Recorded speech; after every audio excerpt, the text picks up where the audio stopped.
My fiancée told me we needed a break because her ex was joining the trip and I should just accept it. So I did.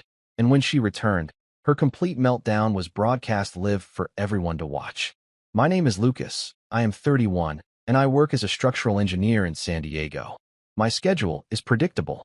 I am at job sites early. I am home by 6 most nights, and I keep a tight calendar because missed details cost money in my field. I like order. I like clarity. My fiancée is Angela, 29. She works in brand marketing for a wellness startup, mostly remote, with frequent networking events and weekend launches. We have been together just over 3 years, engaged for 7 months, and we share a 2-bedroom condo in Hillcrest. We split the mortgage and bills evenly and keep a joint account strictly for shared expenses. Up until recently, our life was stable.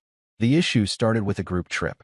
Angela has a college friend group that does one big trip every spring. This year was supposed to be Cabo. We booked it in January. Flights paid. Resort suite reserved. I cleared the time with my firm and declined a short-term consulting project because the dates overlapped. About 2 weeks ago, Angela came home from drinks with that group acting unusually brisk. Not drunk. Focused. She skipped the usual small talk and said we needed to talk. She told me her ex, Marcus, was going to be on the Cabo trip. Not at the same resort by coincidence. With our group. I asked how that happened. She said one of the girls reconnected with him recently, and it would be awkward not to include him. She said it like this was a minor adjustment to seating arrangements. I asked when she found out. She admitted she had known for a few days, but did not want me to overreact. That was the first red flag. I had not reacted to anything yet. I told her I was not comfortable with her vacationing for a week with her ex in a shared suite environment. She rolled her eyes and said we are adults and that I needed to trust her. Then she added something that shifted the entire tone. She said if I was going to be tense about it, maybe we should take a break while she is on the trip so she does not have to manage my energy. Manage my energy. I asked directly if she was asking for a break because Marcus was going, or if Marcus was going because she wanted a break. She stared at me for a second, expression flat, and said I was being insecure and dramatic. Then she grabbed her laptop and went into the second bedroom, closing the door behind her. I did not chase her. I did not argue through the door. I went to the kitchen, sat down, and started thinking about what taking a break would actually mean. I am not someone who reacts in the heat of the moment. In my line of work, reacting emotionally to new information usually leads to bad calculations. So I treated this the same way. The next morning, I woke up at 5 like usual. Angela was still asleep in the second bedroom. I made coffee, reviewed a set of drawings for a retaining wall project, and thought through what she had actually proposed. A break. Not a canceled trip. Not reassurance. A break specifically timed to overlap with a week in Cabo where her ex would be present. When she came into the kitchen around 8, she acted like nothing had happened. She asked if I could grab dry cleaning after work. I told her we needed clarity before we discussed errands. She sighed heavily and said she did not want drama before work. I told her I was not creating drama. I just needed to understand the rules of this break she was suggesting. Were we still engaged during this break? Were we still exclusive? Were we telling friends? Was this public or private? She looked annoyed that I was being literal. She said it would just be space. No labels for a week. No pressure. We could reconnect after she got back refreshed. Refreshed from what, exactly, was my question, but I did not say it like that. Instead, I asked directly if she intended to act single on this trip. She said I was twisting her words. She said she deserved to enjoy a vacation without being monitored. She said I was making this about Marcus when it was about my insecurity. I pointed out that I had not suggested tracking her, reading her messages, or attending every group dinner glued to her side. I had simply said I was uncomfortable with the dynamic. Then I asked the question that mattered. If Marcus was not going, would she still be asking for a break? There was a pause. Not long, but long enough. She said that was not the point. For me, that was the point. I told her calmly that I would not be in a relationship that gets paused for the convenience of someone else's ex. If she wanted a break, we could take one. But it would be real. Not a 7-day suspension with automatic reinstatement. She crossed her arms and said I was being extreme. I told her I was being clear. She left for a co-working space shortly after, slamming the door hard enough to rattle the frame. I went to my site visit, reviewed concrete pours, and kept my phone on silent. Around noon she texted. She said she had thought about it, and yes, she still wanted the break. It would be healthier for both of us. I responded with one sentence. Okay, We are on a break starting now. She replied with a thumbs up emoji. That was it. No rules discussed. No reassurances exchanged. Just a clean line drawn. What she did not realize yet was that I treat breaks the same way I treat contracts. Once terms change, everything gets reevaluated. The first thing I did after that text exchange was review our shared accounts. Not out of spite. Out of logistics. We have a joint checking account that covers the mortgage, utilities, internet, and groceries. We each transfer a fixed amount into it on the first of every month. I logged in during my lunch break and confirmed the balances. Everything was current. Cabo had already been paid for through Angela's card, and I had transferred my half weeks earlier. Then I called the airline. I did not cancel her ticket. I canceled mine. It cost me a change fee, but I redirected the credit toward a future flight. I did not announce it. If we were on a break, there was no reason for me to be attached to that trip anymore. After work, I stopped by a storage facility a few blocks from our condo and rented a small unit month to month.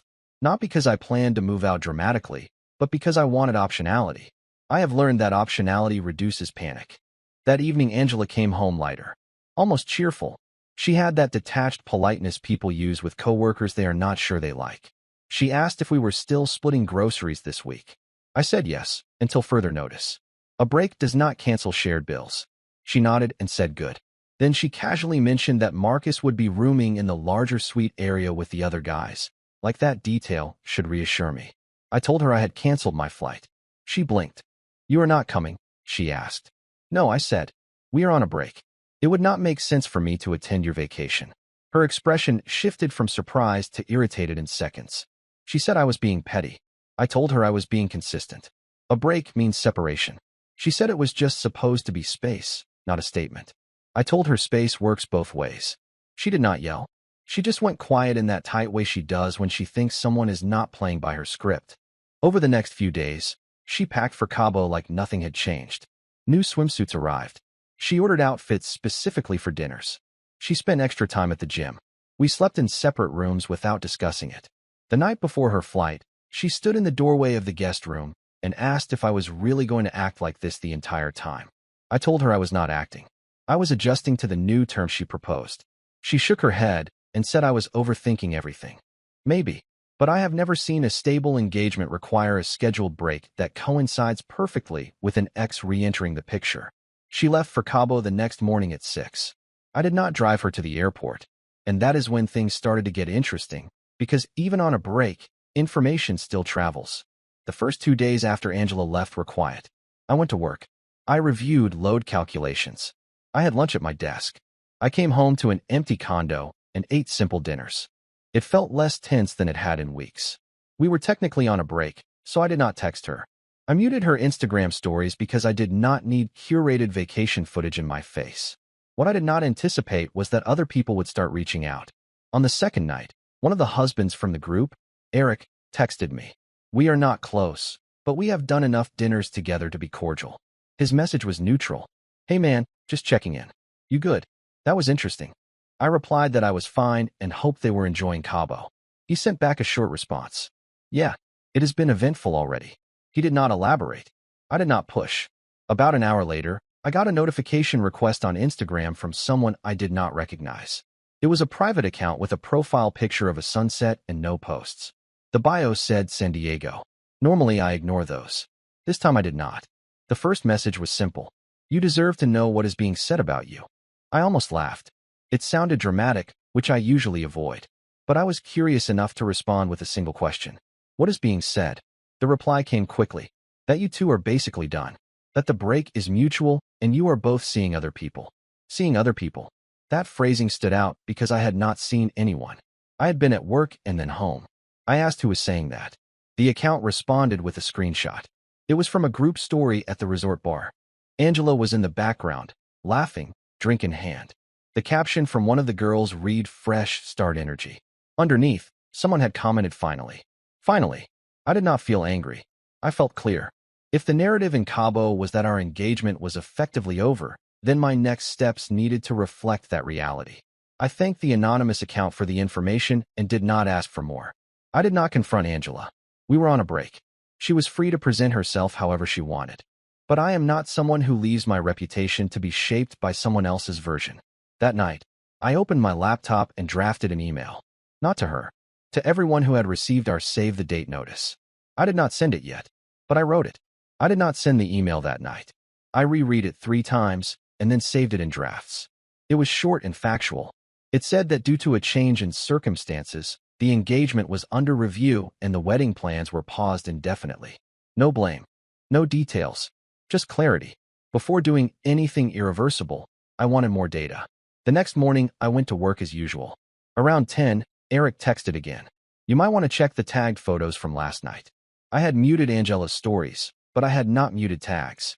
There were 3 new posts from different accounts at the resort rooftop bar. In 2 of them, Angela was sitting very close to Marcus. Not accidentally close. Intentionally angled. In one clip, he had his arm around the back of her chair, his hand resting near her shoulder.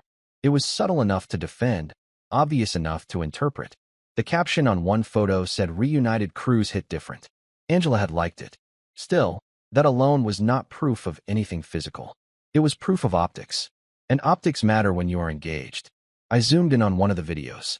At the very end, you can hear someone in the background say, "Guess the break worked fast." Angela did not correct them. I closed the app. At lunch, I called the condo management office. The mortgage is in both our names, but the HOA contact is listed under mine. I asked what the process would be if one owner wanted to initiate a buyout discussion. Not because I was filing anything that day, but because I wanted to understand timelines. That afternoon, Angela finally texted me directly. Hope you are good. Cabo is beautiful. I responded with glad you are enjoying it. She followed up with you seem distant. I stared at that for a full minute. We are on a break, I wrote back. Distance is implied. She did not respond after that. Later that evening, the anonymous Instagram account messaged again. This time it was a short video clip. It was clearly taken discreetly from across the bar. Angela and Marcus were dancing. Not group dancing. Not a circle of friends. Just them. Close enough that there was no space between their bodies. There was no dramatic kiss in the clip. No obvious betrayal caught mid-act. But the body language was intimate. And more importantly, it was public. That is when I made the decision I probably should have made the first night she suggested the break. I scheduled the email to send the following morning at 9 a.m. Pacific time, right in the middle of their 3rd day in Cabo. At 9 a.m. Pacific, the email went out. It was sent to the same distribution list we used for the save the dates. Close friends. Immediate family. A few extended relatives who had already booked tentative travel. The wording was controlled. I wrote that Angela and I had mutually agreed to take an indefinite break from our engagement and that, as a result, the wedding would not be moving forward as planned. I clarified that deposits were being reviewed and that guests should pause any non-refundable bookings. I thanked them for their support and said I would update them if circumstances changed. No accusations. No screenshots. No theatrics. Within 15 minutes, my phone started vibrating. My sister called first. I did not answer. I texted her that I would explain later and that I was fine. Then Angela called. I let it ring. She called again. Then again. Finally, she sent a text. What did you just send? I replied with exactly what I had sent. A pause notice. She responded almost immediately. Are you insane? I told her no.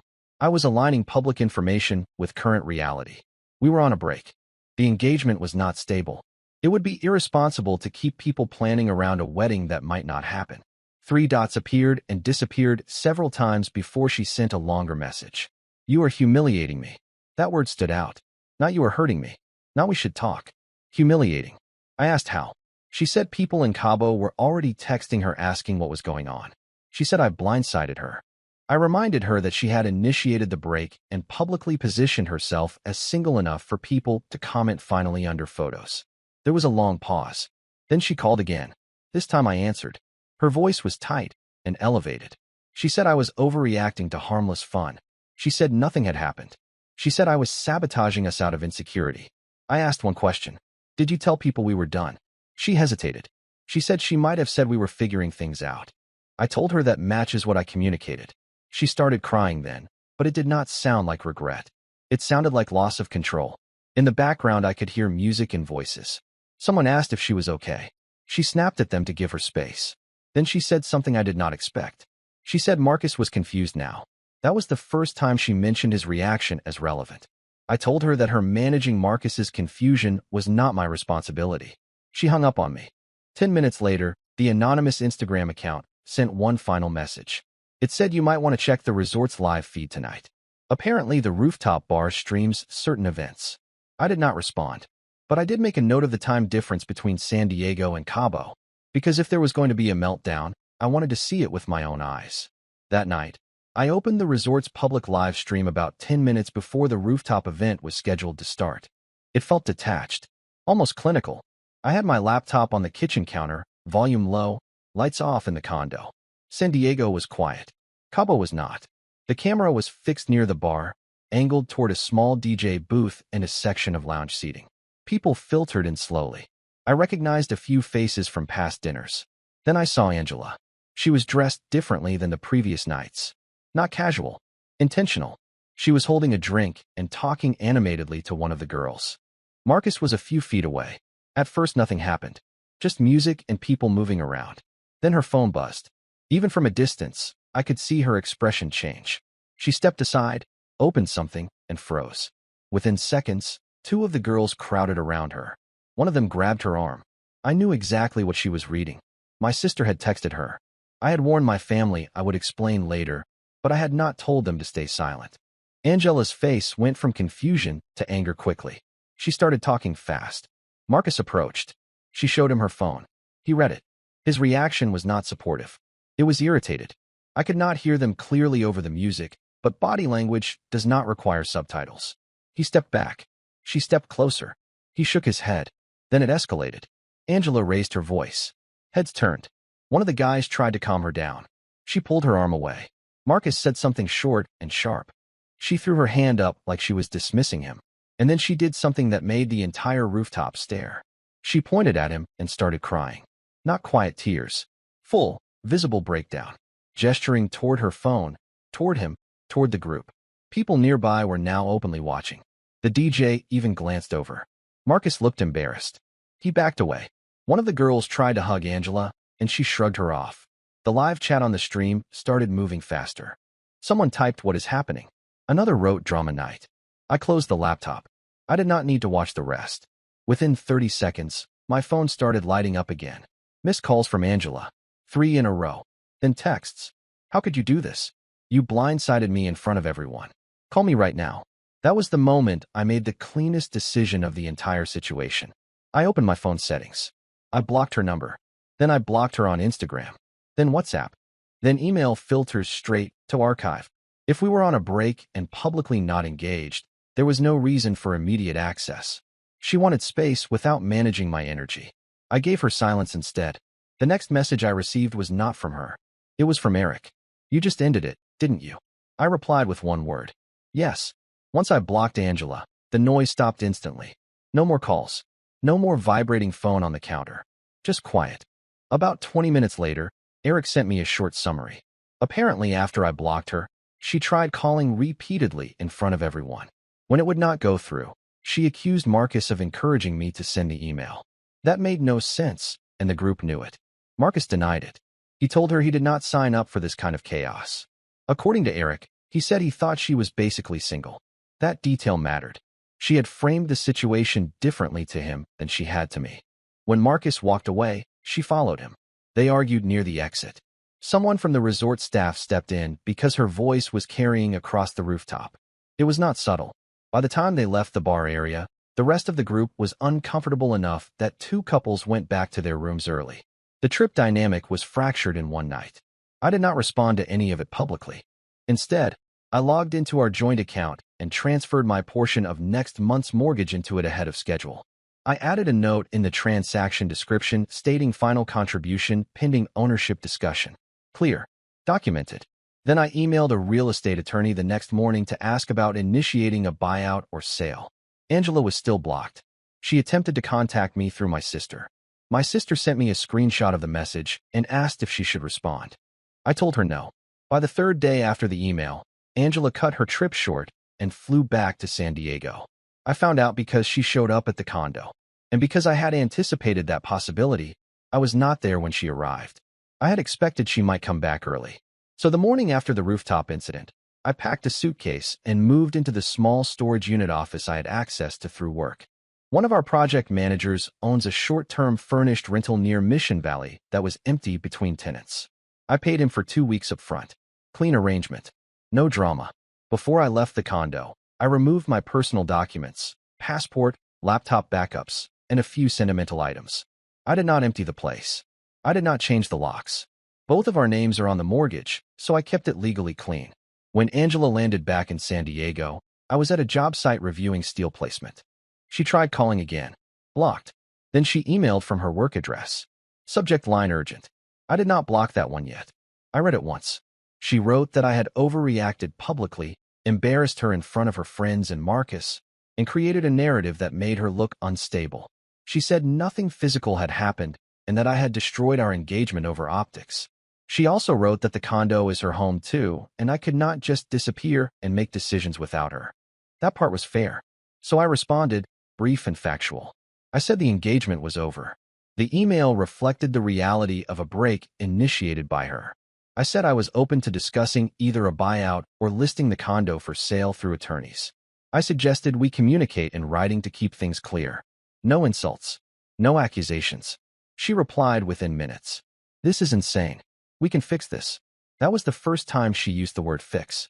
Not once during the break conversation had she used that language. I did not engage emotionally. I simply repeated that I would coordinate through legal channels regarding the property and that I would transfer my remaining share of shared expenses through the end of the month. An hour later, my sister texted again. Apparently, Angela had posted a vague story about betrayal and impulsive decisions. Comments were mixed.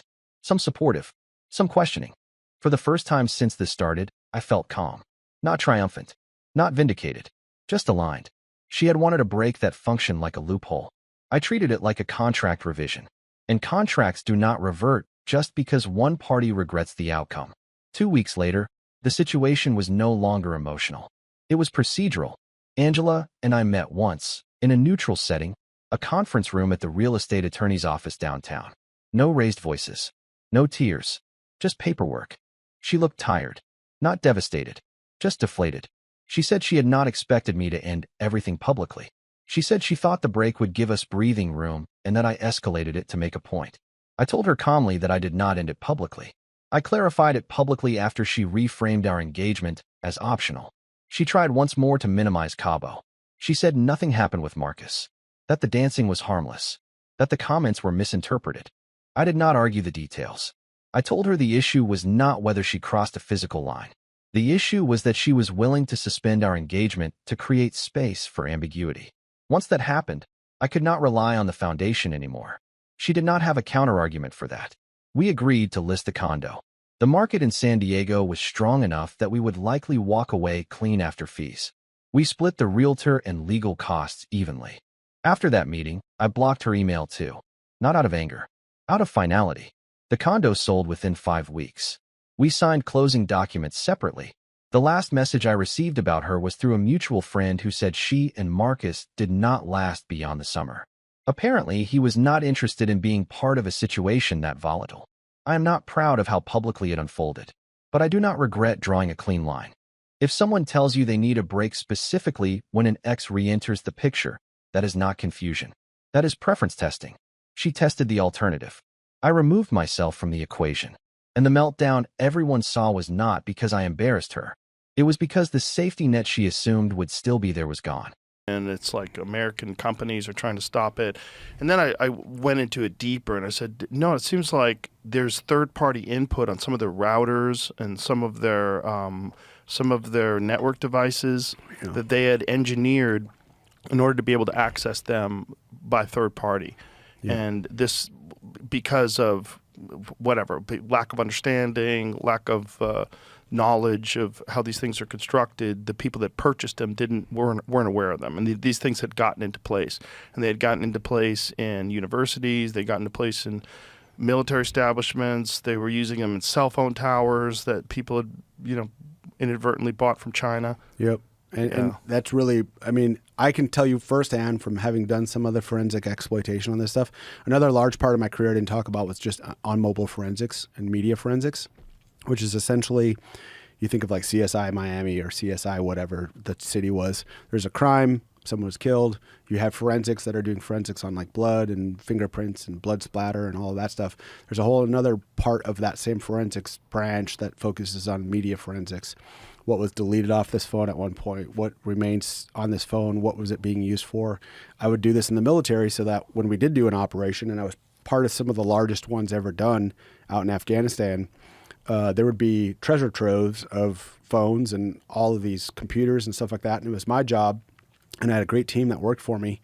My deployment in 2015, we would go in afterwards, gather up all of this stuff, and the task force commander would literally be standing by, and we would say, here's the intelligence that we've derived. Here's the multi-point analysis. Here, it was on this hard drive. It was here. There's a bad guy place out here, and those guys would be rolling like within moments after the last operation. Like some operations we'd do where we'd be rolling one after another target because we were getting really good at media forensics and the intelligence that was there, and then getting into active media forensics, which is a different discipline, but essentially.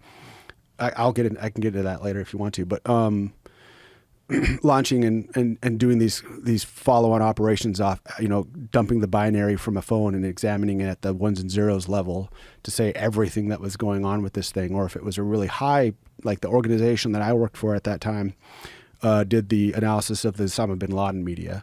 And, on that media, we're doing far more than we would for another piece of media, and that we're x-raying it, and we're looking at maybe what the disk looked like before, or what was destroyed, or reconstructing things, spending millions of dollars on that intelligence analysis because we wanted to fully understand everything that this guy was involved in and what he was doing and where he was and who he was talking to. And so that was another part of my career that I did for about 5 years or so. What was going on with the Huawei phones? Like, what were they doing with them? I mean, they were either, some of them were coming out implanted. In other words, there was access built in for a foreign actor. And then in other terms, other places with routers, with the ZTE stuff, there were just things that you would patch or that you would fix as a company who was trying to protect the consumer and create a product that people would use, and they weren't doing it. So they were creating persistent backdoors, either by actively placing code on there that would allow, root access, or they were leaving things open, especially in Africa. Like the work that when I was working in Africa, the Chinese were just owning Africa. They were just giving them communications infrastructure. And they were doing that because they wanted their resources and they wanted to know what these people were saying and what they were doing. And so I'm a free market I'm as free market as a guy can get. I want the best people building the best products, and I want everyone to be able to compete. But in that case, I would never own a Huawei or a ZTE or anything else. On a consumer level, what were they doing with those phones? Like, if they had imported them to the United States, if they didn't have that ban, what would have been the issue? Getting access to, any number of people that the Chinese really want access to everybody. But you could start at the topical level of just saying, getting Joe Rogan to use a ZTE that would be my wet dream as a guy who used to do this work back in the day, because you're talking to the president or you're talking to this guy or that guy. And I can build out a network of understanding who you're in contact with, who you're talking to, what's being talked about, but then also finding out, this person's phone number and now doing a deep dive on there. So it's really about, getting all of that data and constructing an analyst notebook, essentially outline of who's talking to who do we need to implant. And but it's for business as well. Like they're really trying to go, they would want this in the hands of somebody who's in charge of a business because they want their IP. They would want this in soldiers' hands so they would know deployment dates or who's going where and who's doing what. They want this in routers because routers are usually the most unpatched piece of technology in that you're not, especially, these days they're more automated patching. But back in the day, like you had to manually update a router. And if you didn't, well, then you had potential exploits that were sitting on that router where I could gain access to the router in your home, or I could gain access to a BGP router, which is like a border gateway, which is moving all of the internet data, or I could get access to a microwave terminal. If you look at a cell phone, they've got the microwave terminals on there that are sending information in between them. If those are Chinese parts that are either being used for the processing, the CPU, or the physical infrastructure of that, the products that they were putting out would give me direct access to the information that's being passed on those terminals. So you're getting, system level, root level access through machinery, through communication devices, and through things like routers, where you can know everything you want to know about your enemy. Wow. And so as far as today's technology, I see you use an Android phone. Like, is there a phone that is more secure or a platform that is more secure? It all depends. Like, I always take this from Thomas Sowell. There are no answers. There are only trade-offs. So there's like, the way to answer that question would be is like, who are you? What are you trying to do with your life? What are you talking about on your phone? What are you doing on your phone? You know, most of these phones, if you're just an average everyday citizen who's just going about your job, you know, the phones today are pretty secure, especially versus a few years ago. If you're a reporter, now the nexus is, do you trust the government and do you trust Apple? If you trust the government, you trust Apple, then Apple's probably your best bet for using you know, there's lockdown mode on an Apple phone, or they used to call it back in the day, I think it was called reporter mode, but there was ways to encrypt the devices and to encrypt the chatter and the tunnel coming out of the phone, the RF coming out of the phone. And you know, what is lockdown mode? I don't know if that's exactly what it was called or not, because I've never really used Apple, just for my own personal reasons. What personal reasons? I don't trust Apple. How so? They are more interested in monetizing people's data than they are providing them capability.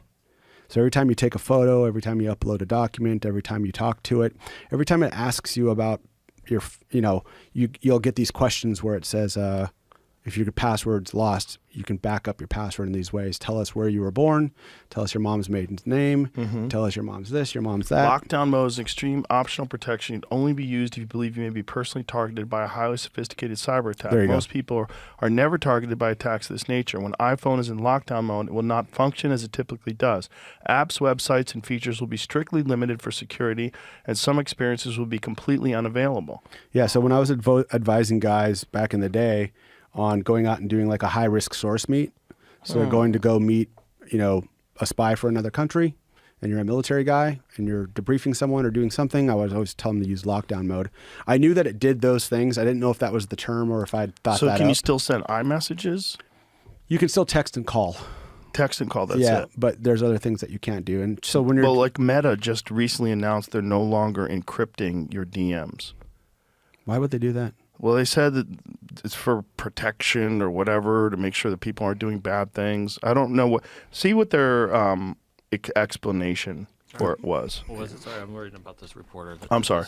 The word. Meta. Yeah, Meta. Gotcha. Meta recently announced that they're no longer encrypting your DMs on Instagram, and a lot of people are up in arms and they're stopping using any DMs on Instagram and any of that stuff.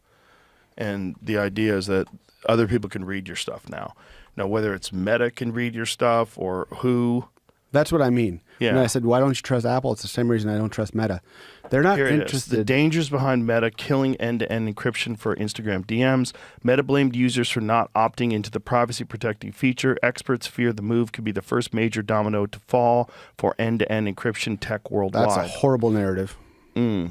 Yeah, it seems squirrely.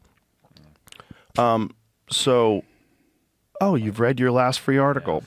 Oh my God. Give me money, motherfucker. But what Apple and Meta want to do is, they're trying to build these new neural networks. They're trying to, you know, humans, and we can get into this too later if you want, humans are the only thing, in my opinion, and I'm happy to have you disagree with me, and I love to have this conversation. In my opinion, we're the only ones that are... After May 8, 2026, announced plans to discontinue support for end-to-end encryption for chats on Instagram. If you have chats that are impacted by this change, you will see instructions on how you can download any media or messages you may want to keep. Social media giant said in a help document, if you're on an older version of Instagram, you may also need to update the app before you can download your affected chats. When reached for comment, this is what Meta had to say. Very few people are opting for end-to-end encrypted messages and DMs, so we're removing this option from Instagram in the coming months. Anyone who wants to keep messaging with end-to-end encryption can easily do that on WhatsApp. But WhatsApp is a little squirrely, right? WhatsApp, yeah. I mean, they're all squirrely. And that's the problem. And so you ask me why I don't trust them. It's because